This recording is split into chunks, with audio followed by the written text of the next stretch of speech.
ਇੱਕ ਪਿਓ ਵਾਸਤੇ ਸਭ ਤੋਂ ਔਖਾ ਵੇਲਾ ਪਤਾ ਕਿਹੜਾ ਹੁੰਦਾ? ਜਦੋਂ ਧੀ ਨੂੰ ਕੱਢਦੇ ਨੇ ਨਾ ਘਰੋਂ, ਲੜ ਕੇ ਆਉਂਦੀ ਹੈ, ਫਿਰ ਜਦੋਂ ਛੱਡਣ ਜਾਂਦਾ ਨਾ, ਦਰਵਾਜ਼ੇ ਦੇ ਕੋਲ ਜਾ ਕੇ ਬੈਲ ਦੇ ਕੇ ਸਿਰ ਸੁੱਟ ਲੈਂਦਾ। ਕੌਣ ਹੈ ਜੀ? ਮੈਂ ਫਲਾਂ ਬਿਨ ਫਲਾਂ ਦਾ ਪਿਓ ਆਇਆ। ਕੀ ਕਰਨ ਆਇਓ? ਮੈਂ ਧੀ ਨੂੰ ਛੱਡਣ ਆਇਆ। ਉੱਤੇ ਜਾ ਕੇ ਬਹਿਣਾ, ਇਹਨੂੰ ਸਮਝਾਓ ਸਫਾਈਆਂ ਵੀ ਪੂਰੀਆਂ ਨਹੀਂ ਕਰਦੀ। ਇਹ ਹੁਣ ਪੂਰੀਆਂ ਕਰੇਗੀ ਜਨਾਬ, ਮੈਂ ਸਮਝਾਇਆ। ਇਹ ਫਲਾਂ ਕੰਮ ਵੀ ਠੀਕ ਨਹੀਂ ਕੀਤਾ, ਹੁਣ ਕਰੇਗੀ ਜਨਾਬ, ਮੈਂ ਸਮਝਾਇਆ।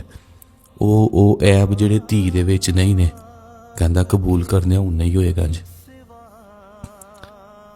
ਪਤਾ ਕਿਉਂ? ਵਸਾਉਣ ਜੋਗੇ ਪੈਸੇ ਨਹੀਂ ਹੈ ਦੁਬਾਰਾ, ਵਿਆਹਣ ਜੋਗੇ ਵੀ ਨਹੀਂ ਹੈ।